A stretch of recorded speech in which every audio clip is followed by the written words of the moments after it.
Yes, everyone, how's it going? Welcome back to All for United. This is All for United Uncut. Yours laggingly. Karthik is hosting the show as always. Hope you're all doing well. Make sure to whack the like button if you are here with a bev. Make sure you have a bev. Yeah, make sure you've got it. Today we're going to be discussing, if lag allows me, the international break and what it could mean for United to regroup, refocus, and potentially improve. We're going to talk about that and see what you need to do. You don't go absolutely off the rails. But hey, Liverpool and City drew today, so 2 points off the top isn't necessarily the end of the world. But we're going to discuss that in a bit more depth very, very soon. But first, as always,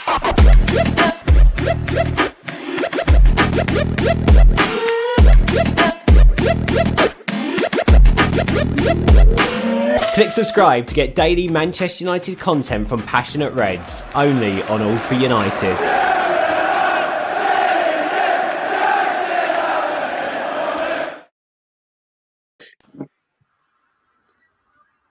yes, you absolute psychopaths. Oh, bloody hell, I've lagged already on the intro. On the intro, I've lagged. Yes, you absolute psychopaths. Welcome to All for United Uncut. You might be wondering, what is this lineup you've got in front of me, Karthik? Who are these people? Why are they on Uncut? Well, we're treating it like the Carabao Cup. We've rotated a little bit. We've had to rest Stu. We've had to rest the likes of James. You know, we're bringing in the likes of Henry, the likes of Ahmed. We've even got a youth academy prospect coming in here. Alex is here making his debut. Bloody hell. What is All for United if not the breeding ground for new talent, eh? I've got Henry, Ahmed, and Alex. How are you guys doing? First of all, what are we drinking? The sooner we get this out of the way, the better. I've actually had 3 of these this weekend. So Vimto, to be fair, no, I love this. I love it. The whole thing from top to bottom is wonderful. It goes with every every meal, every snack. Just perfect. Although Ribena is clear. Henry, what have you got? Just regular water, man. Regular water. Boring old fucking water. But there's always one. Got to do what you got to do, man. He's usually me. Alex, what have you got? Just cider. Cider. You know what? He's having a game. Is it Old Mount cider? Yeah. Yes, yeah. Okay. That's top tier. I'll give you that. That's top tier. Not any of that. It's not any of that gassy shit. It's not any of that gassy crap that you get, is it? Yes, Ugly. Mount. Love you already, mate. Nah, the old move's good. I love Vimto. Yeah, so make sure everyone you like the video, comment below because get involved in the chat. We're going to have a good discussion, hopefully, because we're going to talk a little bit about football. We're going to start with that club that we all tend to support, Manchester United. We're not in the greatest of form, but we have an international break, which is probably the first time I've ever been glad to have an international break because, bloody hell, it's getting a little bit tense. I'll throw this up into the floor. No, I won't throw it to the floor yet because I'm lagging. I'll throw it up into the floor now. Are we all relieved? And what do we think it can do? Do you think it can actually do us some good going forward? Yeah, definitely. I'm sick and tired of United at the moment. If I'm being completely honest with you, it's just Well, it can't get much worse than the weekend. So I mean, but don't test them. City win, that would have been a lot worse. But yeah, you can't get that much worse. So onwards and upwards from here, and we've got a couple of days without football. You say it can't get worse. Was that the worst we've seen so far? In terms of a week and a half, it was terrible, elated, terrible, which is the worst week you can have because you get belief from the Villarreal game. You're actually going to go and do something. Like you're going to go and win. Afterwards, I was seeing people going, chanting Viva Ronaldo, we're going to win the league. And then we go and draw at home. Who says that? Yeah, who says that? Who says Phil Jones in the 6 as well, man? God. There's a lot of people they could be. What did you just say? What did you just say? I don't know. What? Alex, you're new here. I'm going to have to introduce you here. No, Henry, what have you done? I thought Connor got rid of that. It doesn't work like that. Welcome to All for United, Alex. This is the official home of the movement that is hashtag Phil Jones in the 6. This is our official poster. Welcome aboard. We didn't sign a midfielder this summer, so our solution is quite clearly Phil Jones. Phil Jones in the 6. That's 5 minutes into the show. I brought that up. Well done, Henry. Honestly, at this rate, I'd take anyone over Fred. I'd take Oscar Pistorius over McFred at the trade. Now I So- know why it's called Uncut. See, Now I know why. always think saying Mick Fred is a bit unfair with McTominay, who isn't that bad. It's just that Yeah. Well, he's not terrible. Go on, He's then, not we'll great discuss that then. Is lately, it but- Fred that's the weak link in that pair, or is Oh, it just yeah. they don't go well together? Yeah, Yeah. it's We like go well putting, together in certain games, like the game last season against Man City. I don't think we do what we did, ending Man City's, winning run. I don't think we do that without without McTominay and Fred in there to sort of, plug those holes and stop City being able to find their gaps. So I think in certain matchups, it's not a bad midfield, but I feel like we overuse it, and we especially overuse it in games where we don't particularly need it. it's Well, go on. It's like when you get out some bread, you don't know how old it is or whatever, and you put it in the toaster, and then you get it out to butter it, and you got one side which is fantastic, and then you go to butter it, you turn it over, and there's fucking mold on the other side. And you're like, oh my god! So you got Fred and McTominay, two completely different fucking sides, and it's like, oh god. Sometimes sometimes you get the bread out and you're like, fucking hell, this is amazing. Like, it's doing a fantastic job. It'll fill me up. And sometimes you're like, fucking hell, this is just horrific. I have to say, that's a Student life for What are you on about? Student life for you. massive part of that analogy. I don't know what kind of bread you're eating, mate, but if you need some help, I'll help you out. You may need to shop in different places, Henry, at this rate. Clearly. You've clearly eaten one too many mouldy pieces of bread for that analogy to come out. Jesus Christ. When That's you're in horrible. the despair after a night out and a hangover, you don't even look at what you're eating, to be fair. I have safe haven and chicken shops in my house, so I'll happily live on those for the rest of my life. To allude on to what you've said, Henry, on McFred, they've probably been, in some of our eyes, not everybody's, like two of our most important players. Unfortunately, it's probably the most scrutinized position in the whole club now, playing in that pivot, whether it be a single or double pivot. I've never known Manchester United to struggle to have. I won't, it's a bit of a discredit to McTominay, but to have players incapable of being able to do the basic job of a defensive midfielder, not being able to win the ball back, not being able to or consistently distribute it to a teammate, not on top of which supporting your centre halves who will be exposed a lot against teams that have a lot of pace, have a lot of ability to suppress centrally in games. To have Fred struggling yesterday to take out one of the Everton forwards in Damari Gray, who played a great game, highlighted for me that it wasn't not only a necessity in the summer to bring someone in that position, it is now like we're desperate for someone to come into that position. Because if Ole says all this fanaticism about we need to play 4-3-3, we need to adjust the team so that we have our best players all playing at one time, you still have to consider the level of protection you're giving to your centre-backs. You're exposing them a lot because everyone seems to want to go forward. And the one player you rely on to do that job cannot play consistently 8 out of 7 or 8 out of 10s every week. We kind of need that this season if we're even going to be contemplating a serious title challenge. I mean, it's a miracle where we are at this point because other teams tend to slip up or not profit from the mistakes we've made in our games. And a lot of that does highlight to, again, our defensive midfield. Everyone else on the pitch has played relatively well. I think just the one time I'd consider us to have been somewhat poor was the Villa game. Other than that, I don't remember too many times when everyone else except the pivot didn't play badly. I do worry for the imminent future post-international break. And obviously, keeping toes and fingers crossed everyone stays fit. My main concern now is after international break, how does Ole solve this problem heading into what is probably the hardest set of fixtures I've ever seen to the early start of the season, because we've been treated nicely by our start. Looking ahead, we're not in a very, very comfortable position, lads, here. I fear not the worst, but I fear things could be much more difficult than they are already, just based on that one area of the pitch we all seem to hound about. Well, you look at what the manager's saying. He's saying he likes both of them. What? We've just watched Fabinho and Rodri for City, right? Mm-hmm. And Liverpool respectively, and we're going, what players they are? My God, they're absolutely phenomenal. They get across the pitch, they make the challenges necessary. Rodri saved City from losing that game essentially with a goal-stopping challenge. More or less did, yeah. He more or less did. It was fantastic today, both of them. I think. Go on. I think the thing, when it comes to what Ole says in the media, there is a large deal of of course we'd like to have a Rodri or Fabinho or where, in there. Of course we would.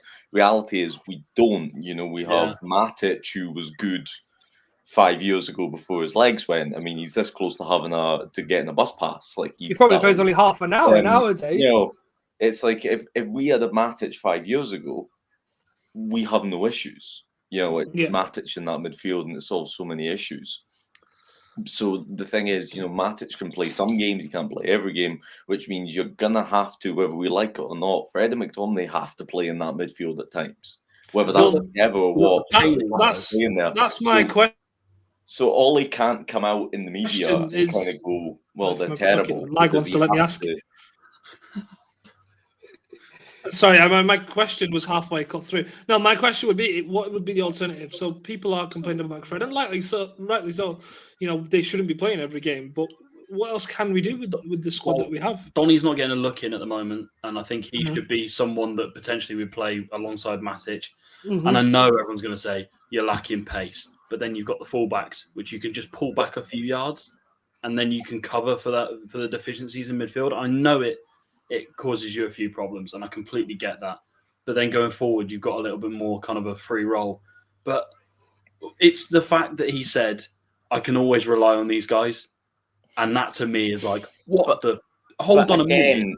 But again, to be fair, like he said that about other players that he's ended up not playing ever again. Did he not? He just can't do that this time because within a few weeks of taking the job, he turned around and said that Fellaini had a massive part to play in his plans. A week later, he was shipped off to China. Just as in China. I'm not sure I believe in that. But everything adds Sanchez. Remember his whole he's going to come back and prove you all wrong. Yeah. Ole never had any intentions of him ever coming back. Everything adds up. Everything adds up to we didn't get one in the summer. We didn't get what we needed to get. I said before the summer it is the priority position, and everyone went centre half, striker, right winger. No, it's the most important position because McFred limit us. McFred are going to be I said McFred will get Ole sacked. I said that 6 months ago, and I still stand by that. They will get him sacked because they cannot play football. Both of them. But McTominay's okay. I'll give you that. He's an academy prospect. People would still call him young. He's like 24, 25. That's not young. That's where you should be pushing towards, especially now, pushing towards getting being a mainstay in a football team. But we're in a situation now where he's not a number 6. Fred is not a number 6. We're still putting square pegs in round holes after 3 years. It's been a 3-year building process, and every United fan we love watching attacking, great football. That's what we want to watch. But we're not going to see that unless we have a midfielder that can do the defensive work. Yeah. And the problem he's got is he always trusts McFred because in the big games they got us draws, and in hindsight, a lot of those draws probably. I mean, we do well to get draws in those games now because every other side is strengthened. And we haven't strengthened the areas we need to, so we've got a real issue. We're not going to be in the title race this year. I'm going to put that out there. We won't be in the title race. We'll get. I mean, we're good in one-off games, so maybe quarters at a push in the Champions League, and we could come close to the FA Cup. I don't know. We're good in one-off games, but over a season, you've got to be consistent. And I'm watching those two teams today, and I'm thinking, oh my God. These guys are good. That was one of the best games of football I've ever watched. in But terms of like quality. in a few weeks' time, we could easily rock up at Man City and beat them because we've done it so many times under But all. we can draw at home to anyone. We can draw at home to like we did to Everton or to Norwich or anyone. That's our problem. Games. Did Man City not just draw to Southampton? Like Yeah, they did. everybody's 0-0. It's not like it's a rarity. You know, was it? I'm pretty sure Liverpool dropped points the other week that they should. Oh, was it Brentford? Liverpool drew with Brentford. Yeah. Like this is the Premier League. So this whole nonsense of Ollie's the only manager whoever drops points they shouldn't drop is sort of nonsense. You know, like everybody drops points. It's going to be, you know, at the end of the day we have four. You know, realistically, you have four really good teams. I don't think the Premier League, in terms of actual potential winners, have ever had so many strong teams. Do you think we'll win the league though? I'm not saying we're going to win the league, but what I'm saying is we're 2 points off 7 games in, and the thing is, I think it will be I think the next month is massive for us. But we have seen under Ollie before that we have seen us in big games step up. Yeah, but it's the not always draw. But also in the big games, we've got one thing this season in the big games that we didn't have last season. We've got the greatest big game player in the history of football. Like, what do you think Ronaldo's thinking when he rocks up to play Liverpool? He's thinking, here we go. Like, he loves it because he knows that if he does the job, then all the headlines are about him, and that's what he lives for. But we're looking at those teams today, right? And I will say that is probably one of the best games of football I have ever watched in terms of quality and end to end and just the technical ability on the ball. From we're looking at Foden, who's just come back into the side, and he looked incredible today. And you're looking at Mo Salah, who's going to break all kinds of records. And I'm just looking at the United side, and I'm thinking, why is every side has problems? Every single team in world football has problems. Chelsea didn't get the extra centre back they wanted, which has cost them, points this year. City didn't get the striker they wanted, which has cost them points this year. Liverpool haven't got any depth in midfield. They're relying on Curtis Jones, and they will be for a very long time. So, but we're in a position where the performance was just so poor. Like, in all honesty, the weekend, the performance was just so poor. City fans and Liverpool fans are not turning around and going, well, I don't think we'll have a chance in the league, because the performances are there. Sometimes the results don't come. But even Neville, who has never turned on the manager, is saying, I don't think this United side will win the league just because they don't have the togetherness. To be fair, Gary Neville also said that he thought Man United were Harry Kane away from winning the league, and then we signed Ronaldo, and that meant that we weren't going to win the league because Harry Kane was going to win us the league. Yeah. Like, Gary Neville speaks nonsense half the time. He does say a few things. Like, he thinks that Harry Kane would win us the league, but he doesn't think Ronaldo would. I mean, Harry Kane's Mr. Big Game Disappearo. He's like it's like a magic act. But the point every is, big game he just goes missing. Point is, there was no massive at the weekend when we went 1-1. To me, there wasn't any massive plan. The plan was, let's hope Ronaldo comes up with a goal. Yeah, let's hope that was literally what it was. Yeah, exactly. So what can we do? Like, we haven't got a definitive system when we're in big moments. We watched City, the way that they played when they went 2-1 down. They played the way they played the whole game, and that was quick football, ping passes, getting behind, cause problems. And I just look at our side and I think, do these players, like a lot of them, do they know what they're doing? Like, in all honesty, they just seem to be kind of drifting through games. I don't want to say it, but it could potentially be a case of we're still trying to build around Ronaldo, and that's sort of undoing everything we've done so far. I mean, in many ways, it sounds weird to say this, we looked better in the first half against Everton. Yes, we did. With Cavani up there. Like, I'm not saying, Ronaldo's an issue. Like, of course not. That would be ridiculous to say he's Ronaldo. But, like, we looked, like, in many ways, we actually looked better before we brought Ronaldo on, which is a bit weird. Yeah. But we looked problem we've got is like we were creating more chances. He bailed us out in the Villarreal game, and he will bail us out in many games this season. Of course he will, but I think the Cavani chance and the Martial chance, Ronaldo scores both. Yeah, probably. But then if Tom Davis knew how to hit the target on his own rather than being the hippie idiot he is and passing, he'd have scored that all day long. To be fair, if Davis had gone for that himself, I would not have put it past the hair the form he's in. Just pulling out he passed it to Yerry fucking Mina, who's like a foot offside. Yerry, but he passes it across and goes, "Oh, there's Yerry Mina there. I'll pass it to him." Your team are about to win the game, and you take your foot offside. Doesn't have any attacking awareness. Just looks. Oh yeah, I'm in all this space. Suddenly I can put it in the net. But not to be aware fair, I'm on.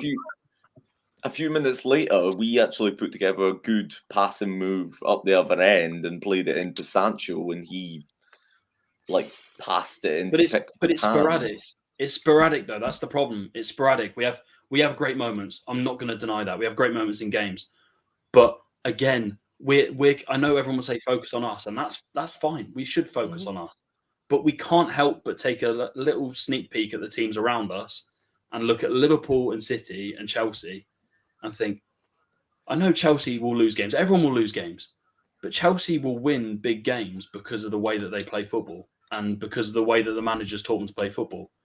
And City, again, they could have lost today.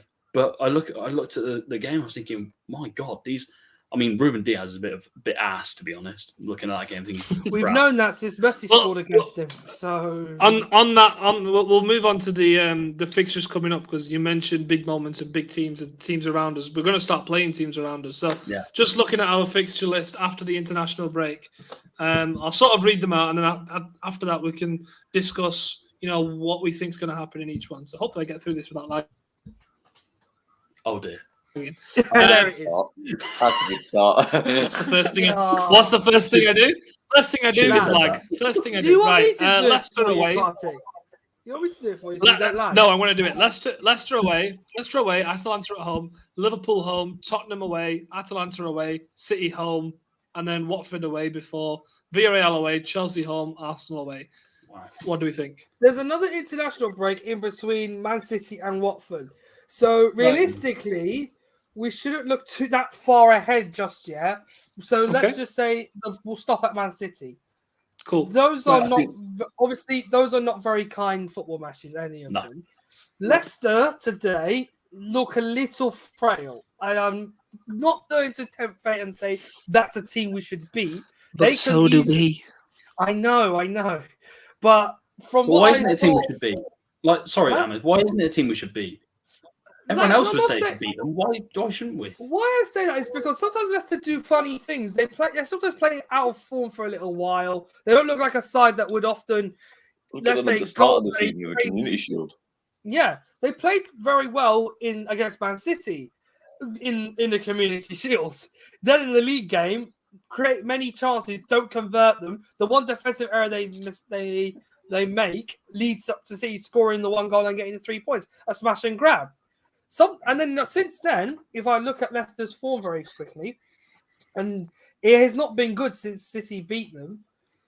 Yeah, since they lost to West Ham 4-1 this season, a poor performance away from home. Got beat by City at home. Conceded 2 goals to Napoli in the last 5 or so minutes in the Europa League. No, 2 goals to City in the last 20. Beaten by Brighton. Then again, they should have had, 1 or 2 goals given for VAR. Drew with Burnley and could have lost it had Chris Wood stayed on side.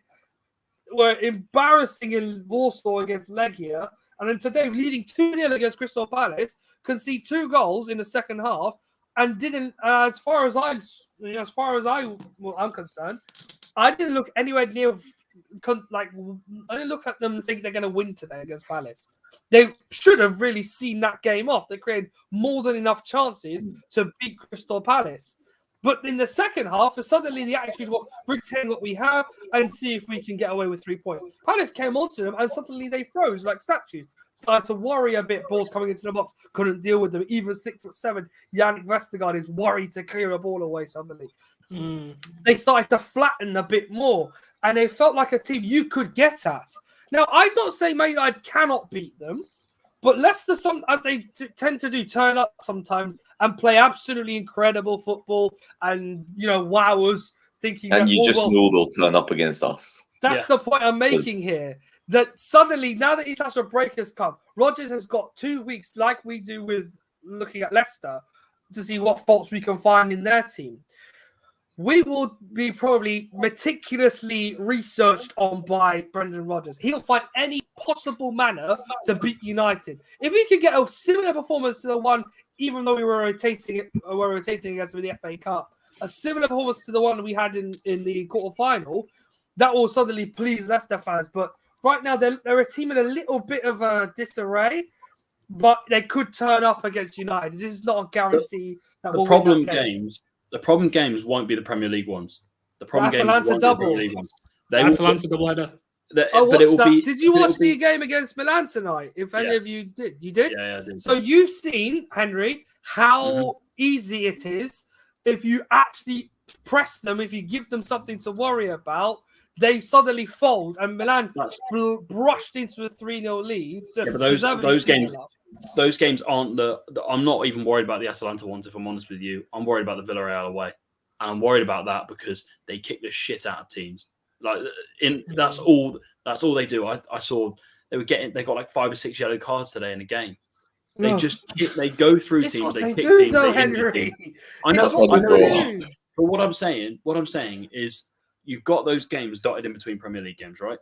Yes. Those games are the ones that take the energy out of you already as it is. You're going away in the Champions League. They sap the energy out of you. The pitches in Italy, I know this might sound a bit weird, but the pitches are a lot heavier. Mm-hmm. They're a lot heavier in Italy. They're a lot more difficult to run on. In Spain, again, they don't play particularly quick football. They're a bit dry as well on the surface. Start game, very aggressive, and I worry about injuries in those games because we're in a situation now where we've got to play our strongest side in the Premier League and we've got to play our strongest side in the Champions League. We've got games where we cannot rest anyone. Well, on that note, Henry, let me just throw a little spanner in the works, since we're also worried about, the fixtures that we have and having to balance that with the squad. How much of a difference do we think? Oh, fuck it hell. Let me say the question. Come on, internet. Right. How much of a difference do we think the return of Marcus Rashford makes? Huge. I think it's massive. Huge. Undoubtedly. Fully fit Marcus Rashford. Undoubtedly huge. Fully fit, no injury. Can I just get this straight before any of you can contribute? Because I feel like this is important. All this time, in case you haven't noticed, we've seen on that left-hand side this season so far, Anthony Martial, Jadon Sancho, Cristiano Ronaldo, even though he's a striker, he drifts a lot on the left-hand side. Yeah. And Jesse Lingard, I think, Pogba played at West Ham. Pogba as well. Pogba as well. So we've had 5 players all playing either left attacking midfield or left wing. To have Rashford back, to play as a sole and, with the intention of simply running at defenders, and, those balls over the top, Lindelof likes playing over to his callback passes. We saw against Granada and others last season. To have him back is massive because teams now have to worry about not just our superstar striker Ronaldo or the threat of Bruno Fernandes. What is going on? Hang on. What is going on? What is that sound? What the hell? I don't know what that was. Who's moaning, man? Someone having an orgasm in a room next door. I don't know what that was. I am quite sure it's not me. Unless I have an imposter in my hang on a minute. Let me just make sure. No, there's no one in here, man. There's no one in here. I am living near I am living near a street, so someone may have made quite a loud noise. What the hell was that? Good Jesus Christ. Right, anyway, continue your point. Thank God it's not the Barker from midweek again. As I was saying, shut up. There we go. That's I've solved the problem. I do live with my brother, so if he's I'll be able to continue. So there you go. Prop case closed, everybody. I've solved it for you. We have now got more than one main source of attack for opposing teams to worry about. Rashford on the left, he's obviously dangerous near the edge of the area. Burst behind fullbacks. If you give him space, he's gone out for days. There's no way you'll catch him. Sancho, if you now put him on the right, harsh on Greenwood, yes. I was about to say that. Yeah. Sancho on the right. Sancho That's on the right. Yeah, harsh on Greenwood because he's played so well this season up to a point. He's been on a bit of a drought. But you put him back out there, suddenly then there's a bit of balance in our Mate, attack. Jesus. And then just think about who plays up front: Cavani, Martial, Greenwood, Ronaldo. If Fernandes, wants to chill a bit, and Van de Beek stops sulking on the bench, he'll get a shot in that area. Or Lingard because of form. Our attack suddenly now looks like an attack we can be happy about, but also should worry opposition a whole lot more. I think the other thing that Rashford gives us as well is that connection that he has with Luke Shaw. Well, Luke Shaw doesn't really have that sort of, natural, you see that sort of natural connection that they have. Shaw doesn't have that with the rest of them because he's not played with them down that side enough. But with Rashford, that sort of knowing when to go and when to stay and when to overlap and underlap and whatnot, just that connection come back could benefit Luke Shaw as well. Because I don't think Luke Shaw's sort of suffered from a sort of post-Euro sort of drop-off because he's not been, we're all quick to criticise Fred's obvious part to play in Everton's goal, but Luke Shaw had a momentary brain aneurysm by charging over to another side of the pitch and leaving a guy wide open. It's like there were two players down over on that side. I don't know why he thought that three would make a difference. It was, and it's moments like that where we can criticize Ole until the cows come home, or criticize the coaching staff until the cows come home. But that's not coaching. Luke Shaw making that decision. That's not coaching. He's not being coached to do that. That's just an individual error. That's just a player not making sense of, not being clever enough in that moment to read the game. That's not something that. Which one is it though? To be fair, Alex, when we make the comment on the coaching, I don't think that's in terms of those errors. I think it's a more. I just mean that we are held back a lot.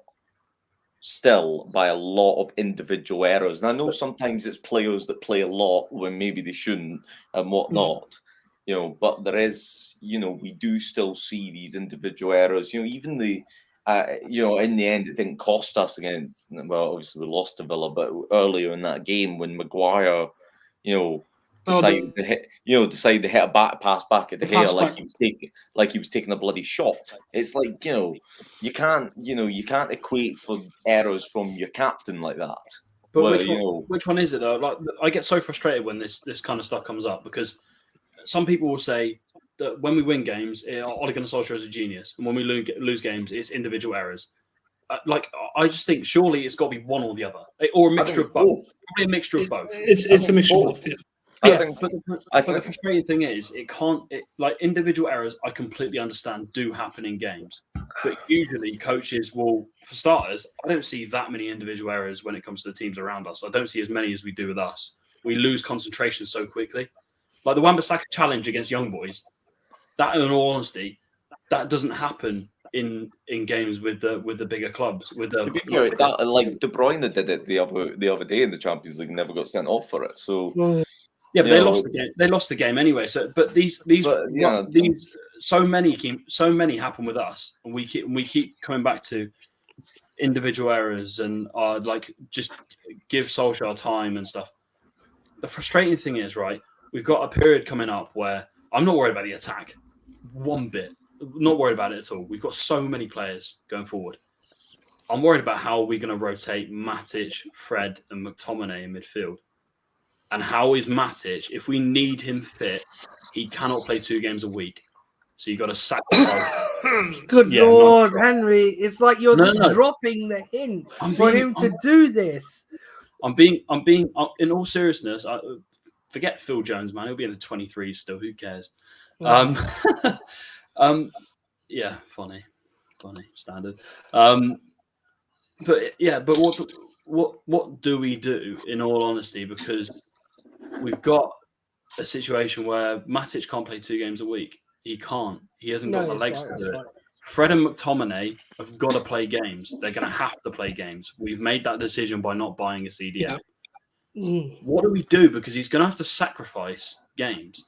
And sacrificing games in his position, he's essentially digging himself a hole at this stage. Because we've got it's big game after big game. There is no games in there that you look at and think, wow, this is a rest. Yeah. You haven't got the weekend where there's a Carabao Cup game or something. You haven't got that where you can rest someone. That's done. We're out of that. So you haven't got that. Could actually benefit us because there could be midweeks where the other teams are having to play and rotate. You can't rotate too much, but it could. In the end, it sounds weird because you don't want to not be knocked out of a tournament in the first round or third round as it is in the cup, but you don't want that to happen. But at the same time, is the League Cup really where we want to be doing well? That's not where we want to see us challenging. League Cup's that sort of. It's always that trophy where it's like with a lack of anything else, you'll take it, but it's not what you go into a season aiming for. Are we going to win the Champions League, the FA Cup, and the Premier League? What I'm saying is, at the end of the day, it's the walls are closing in. We can win the thing and is, what happens? Football's a funny old sport. Happens when walls close in on Ole and United, Henry. Football's a funny old sport. He pulls it out of the bag, but we'll probably go and win the 6 in a row now. Probably. We could. I'll be shocked if we win more in a row, to be honest with you guys, in all competitions. Because this... I'm not saying it will happen. I don't think it will. But I wouldn't be surprised if Ollie went and won 6 in a row and went, fuck you. But then the problem with Twitter and social media is we could go and win that 6 in a row, and then we draw a game, and Ollie out will be trending within seconds. But the problem is... Because he can never lose a game or he can never draw a game because no other manager loses or draws games. That's not the problem. The problem is we are on our longest trophyless run in God knows how many years. That's not all on him. Because he took over a club that he was Europa League final. No, you can't say it's not on him because he's had opportunities. The Europa League final was a shit show of epic proportions for everybody. Let's be honest, as bad as his substitutions, or let's be honest, lack of substitution in that game were, and as baffling as that was, we did start that game with basically all our best players on the pitch. And I think McTominay was really the only one who actually performed that day. Yeah. Bruno was shit. Pogba was frankly shit. Cavani scored his goal, so Cavani did his job. That's fine. Rashford, Greenwood, they were all... Rashford's chance, oh my God. All I would say is that there is elements of... I think when we win, it's not... And we play well, it's not Ollie's a genius, but it's also not... individual moments of magic, and it's got nothing to do with the manager. No, it's both. You win as a team, and you lose as a team.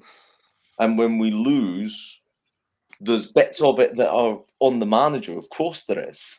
As a fan base, we can't find a middle ground. That's the issue. These aren't 5-year-olds we're talking about. We're talking about professional footballers who are all on crazy amounts of money that we can, scarcely imagine. At some point, you have to look at these players and go, are they fulfilling, showing that they are worthy of their wage? The other night against Villarreal, David De Gea justified his wage.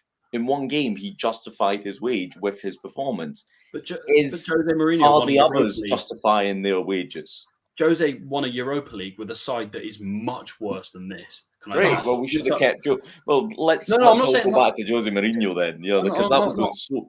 The thing is, I'm not saying that. I'm not saying that at all. What I'm trying to say is, every time that there is a game that we have, a bad game that we have, the fans, yes, they turn on Ollie, but a lot will turn around and defend him. The Leipzig game last year that essentially knocked us out of the Champions League, where he changed the system to 5 at the back, and we got absolutely battered in the first 20 minutes. That tactical change wasn't on the players. The players didn't turn around and go, yes, mate, let's play 5 at the back. They'd never played 5 at the back before. It was... to be fair, we had. The year before, when Ollie sort of the first games that we played until last season, the year before that, we played 5 at the back in basically most of the big games. I think it was Liverpool away where we did that in 2020 and lost 2-0 when we did 5 at the back. Luke Shaw was to be fair, third that was with centre-back. that was with like Andreas Pereira and like the Bruno Road.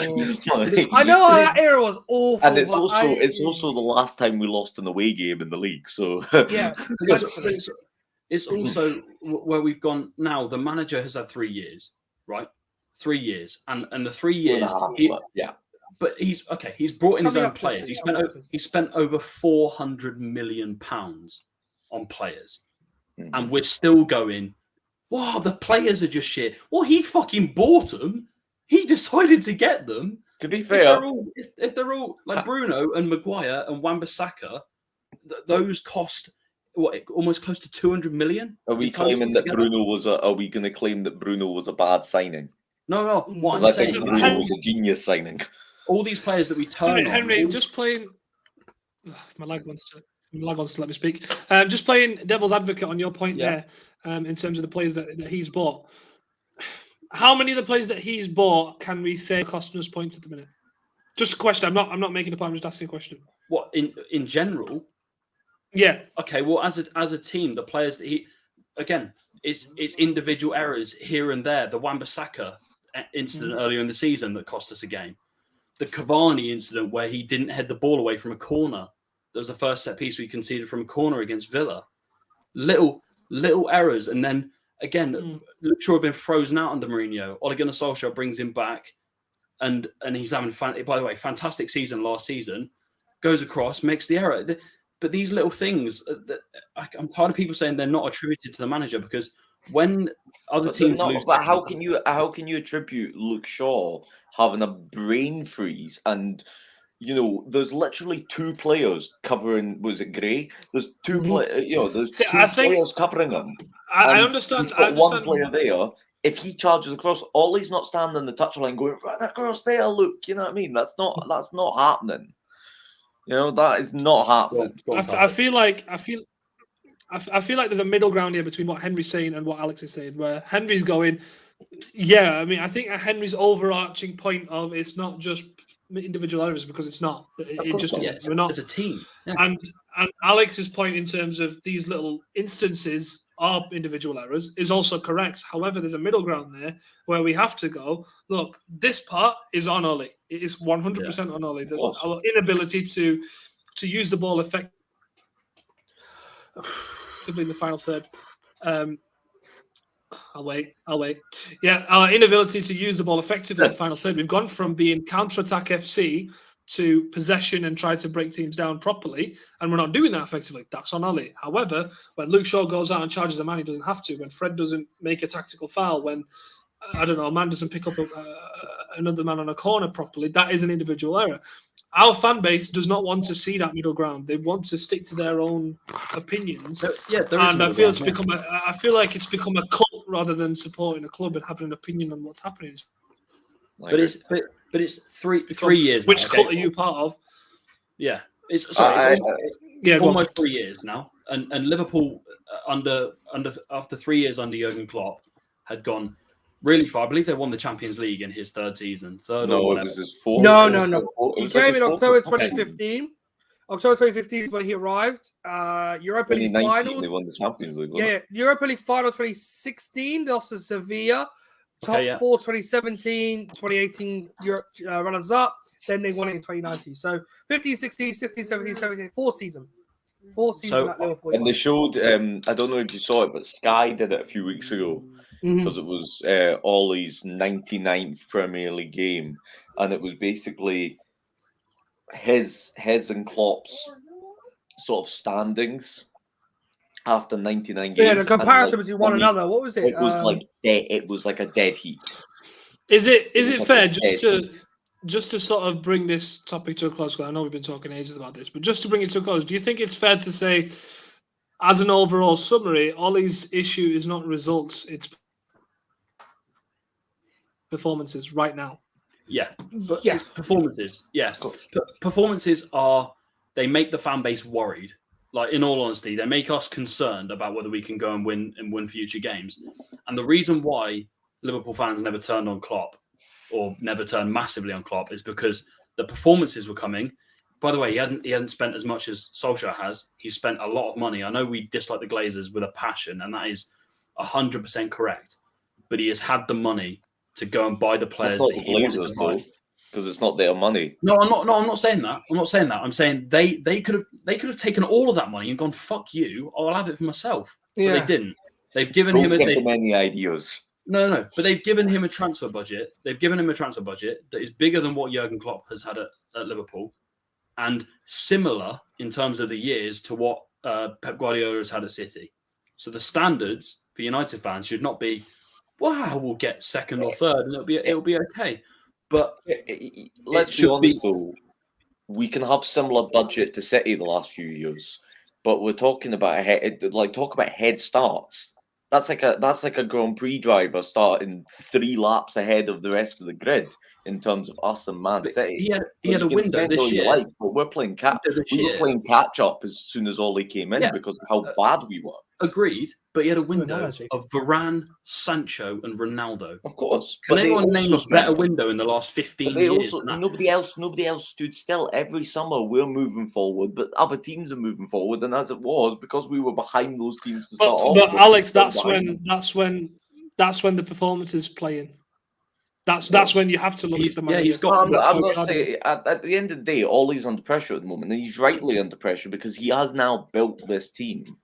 And he, when he first came in, he deserved the time because at the end of the day, somebody had to come in and go, right, well, we're going to need to do something and we're going to need to, rebuild in a sense. We can't just keep jumping from, manager to manager and manager to manager without having a plan. And Ole had a plan and, we're starting, he has built us from, what we were when he took over, which was, let's be honest, a mess, to, a consistent top 4 side.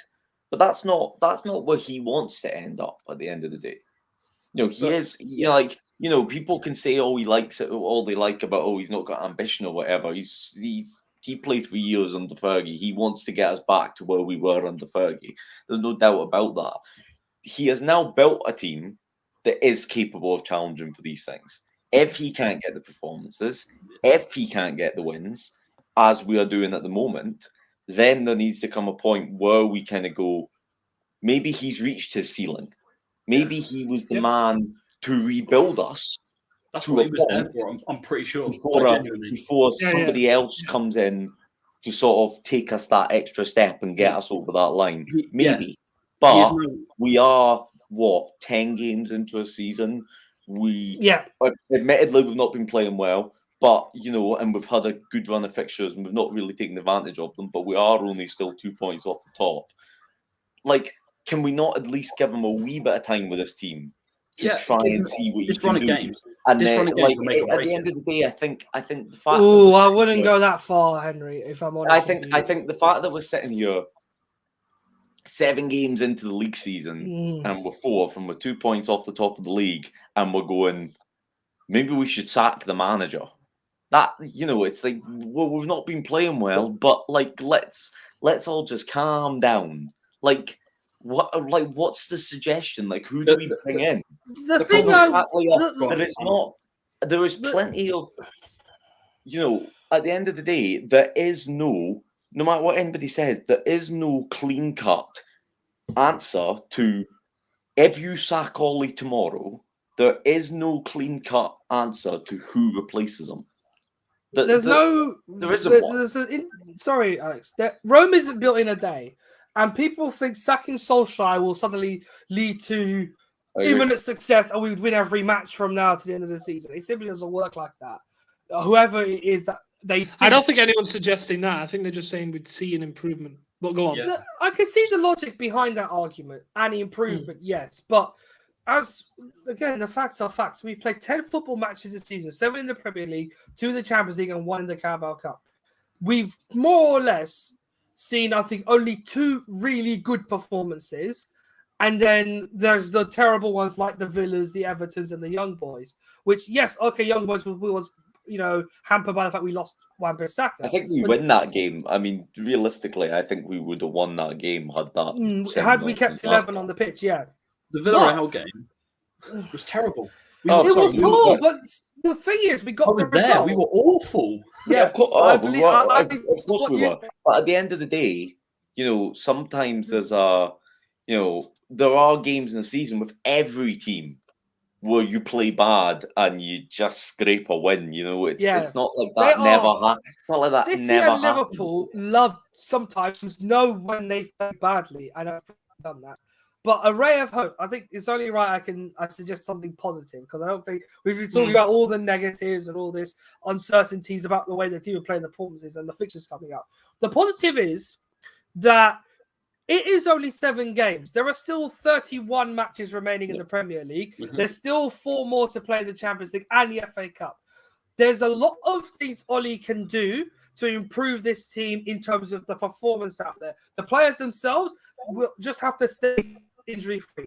That's all we have to ask for of them. Stay injury-free, keep giving us 100% every single game. Yes, we're going to have tough matches like the ones we've seen recently, but they work hard. They do the best they can to give us that little bit more of a satisfying weekend. Let's say the ones against Leeds and Newcastle were great weekends. And just thinking, winning those kind of games the way we do, we know we can enjoy those now, but if we end up winning those ones against Villarreal, for example, West Ham, we just grind the results. The character building in this team, there is that unity there. And as Ole builds that into a more regular, more weekly sort of series this season, we're going to start seeing that sort of enjoyment for watching United again. Yes, we have seen poor performances. Yes, we've seen players play badly, but I'm willing now to accept, not so much because I support Manchester United Football Club, not just the manager, the players, or one particular player in particular or individually. I support the football club, and as long as the football club is doing well, whether that be in the first team, the women's team, or etc., as long as the football club is doing well, that's all I care about. And I hope that with the first team, from Leicester onwards, we see something to show us that we are able to properly challenge those sides in and around us this season. So that's my ray of hope. Games, we'll know where we're at with this manager. That's all I can really say now. That's a positive. It is a positive because after that run of games, we play the teams in and around us. The teams that you need to beat if you're going to win a league title. The teams that you need to beat if you're going to get out of the Champions League group. That's not a given yet. So we'll know after this run of games, we'll know where we're at. We'll know where he's at. We'll know where the deficiencies are. We'll know where the positives are. And we'll know whether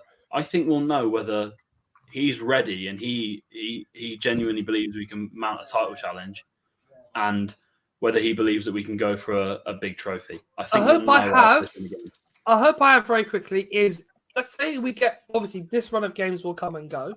International break, and then it's simply just club football until March.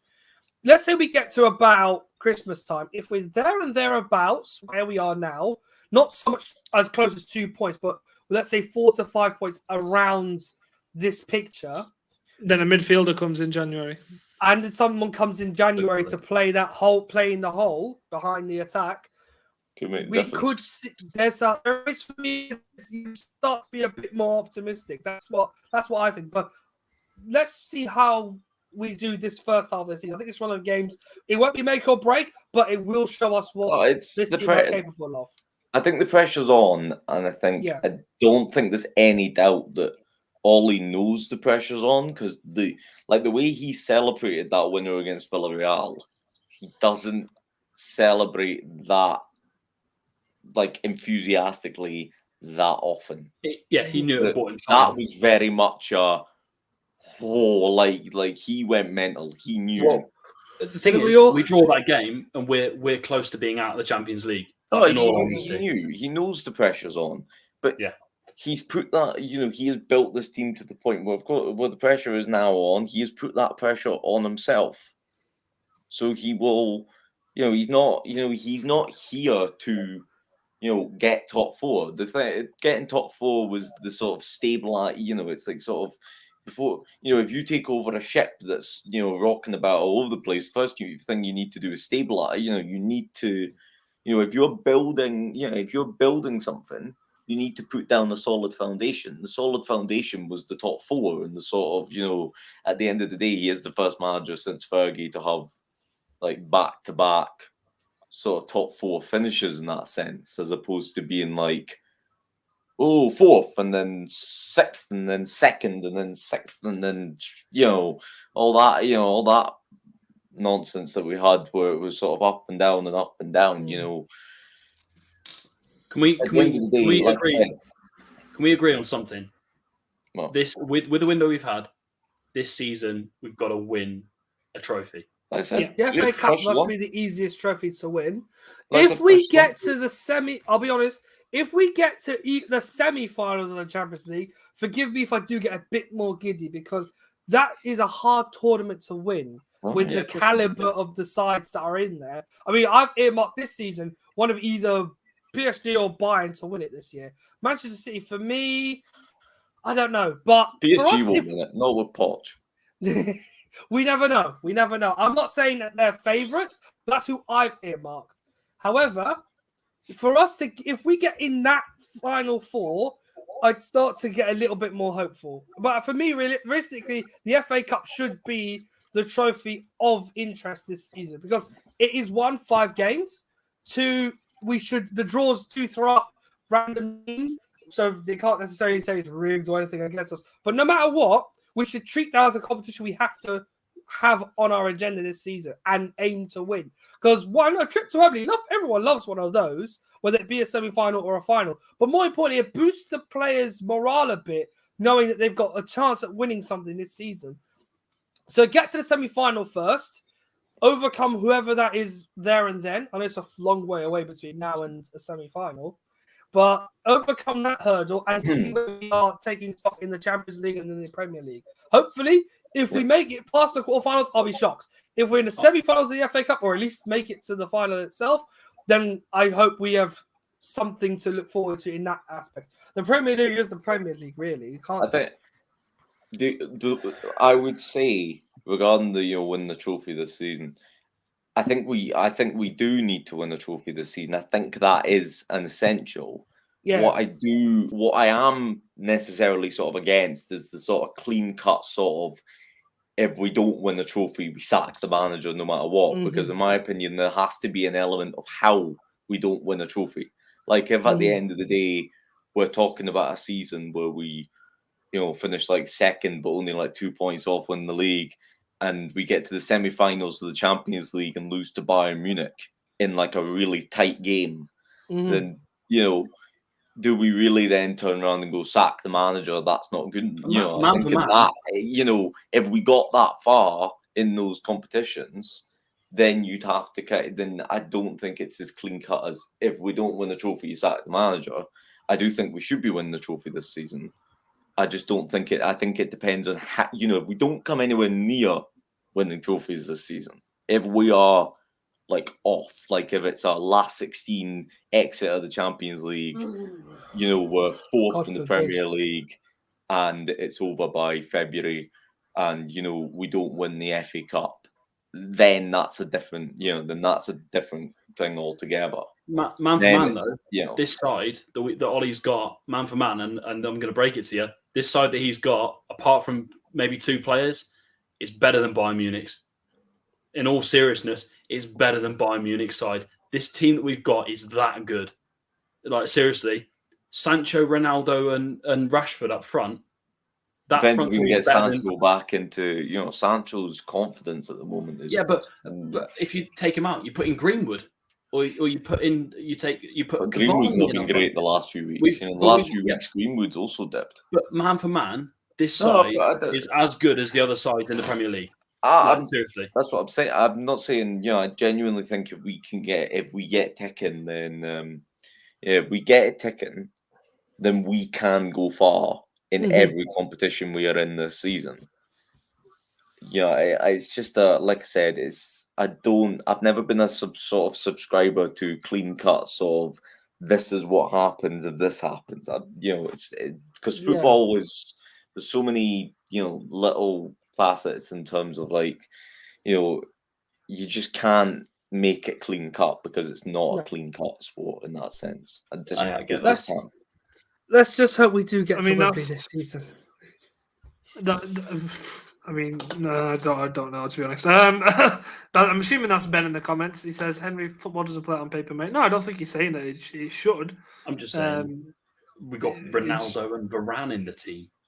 Yeah, I mean... What I would say is I believe Varane in his career has played 14 finals and won all 14.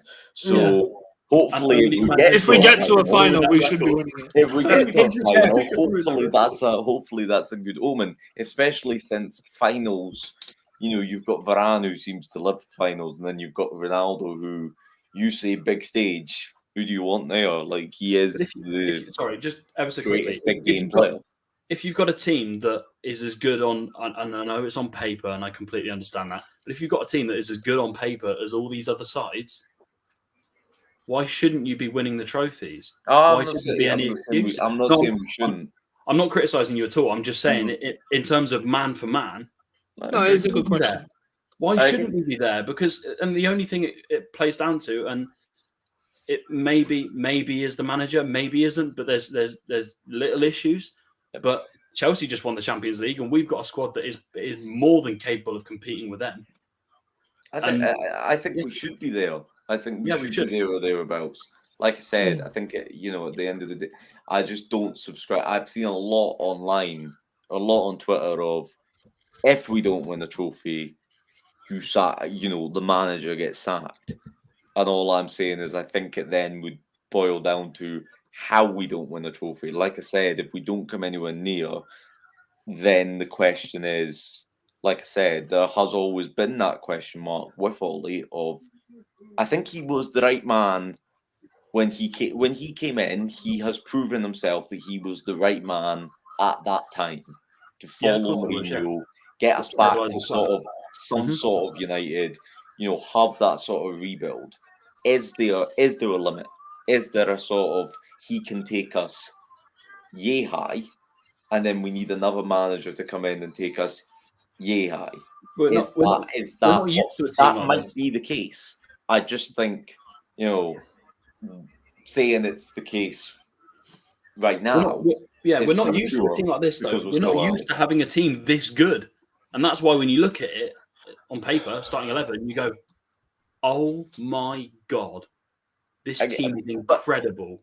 But like somebody, football on paper, Leicester don't win a Premier League. On paper, no one. If you look back at football history, on paper, Porto don't win the Champions League under Mourinho. It's on paper, it's football. It's not on paper. Yeah, last thing for me. I get what you're saying in the sense of like we have a team that is good enough to challenge, and we should be challenging. If PSG should win the Champions League, why shouldn't we? Last thing I'd say about just this whole thing, because I know Carling's desperate to get out of here, is look, I'm expressing patience right now for a very valid reason. A lot of people will think you're crazy to be thinking like this, but 7 games already we're thinking to sack the manager. It's ludicrous. Okay, I get we need to be thinking about becoming that winning team again, that successful team again. And there will be a day, hopefully in the near future, where that happens. But right now, it's about the international break coming up. Everyone stays fit. Everyone's got to be hopefully impressing while they're playing for the national team. Because there is times where you see players go out of form when they go on international duty, and that worries me sometimes. I'm hoping that they continue their decent form of the momentum they've carried this season so far into that break. Because when they come back, they will know the challenges we have in front of us, and I'm hoping that we work on those errors we made in the last few games, try to stuff them out, and focus on trying to score more, defeating our ever-annoying gremlin, and hopefully the results will come thick and fast after that. But at the end of the day, we support the best club in the world, and there's nothing better than that, hey. Well, look, I can think of a couple of things. Right, it's been absolutely brilliant having you all on. So cheers. Cheers for coming in and discussing that. Oh, I've lagged again. Right, I'm going to wrap up the show there. Guys, thanks for joining us in the comments. Loads of you watched. Loads of you enjoyed it. Thanks to our panel for joining us, filling in for the absolute frauds that haven't turned up today. Today's been probably the least uncut version of Uncut that I've ever seen, but I'm hoping you all enjoyed it. Thank you very much for joining us. Make sure to like, comment, share, subscribe, all that jazz, and I'll see you in the next one. Cheers.